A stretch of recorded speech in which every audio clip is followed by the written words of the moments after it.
क्या सविंदर हरदेव जी महाराज की जय। अवतार बाणी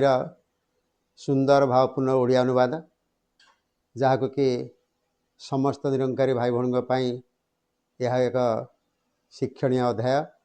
जहाँ को दास आपण उद्देश्य समर्पण करुछि। प्रभुंकर घर ये परी सुंदर जेउठारे दिन राति नाही शांत सरोवर सुखर सागर दुख बोली किछि कथा नाही चारिआडे खाली प्रेमर सुगंध प्रीति मंदाकिनी धार बहे कढ़े कढ़े बगीचारे खाली प्रेमर संगीत शुभु थाए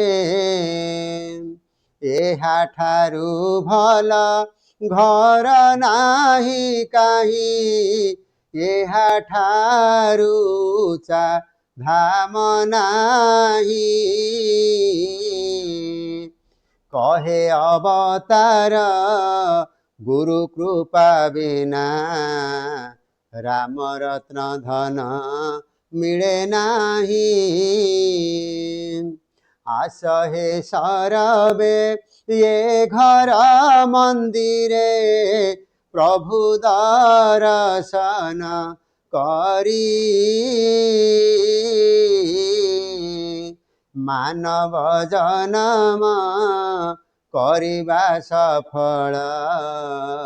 दुख सबु जीव अपसरी साधु प्रेम सहित कहवा धन्यकार जी।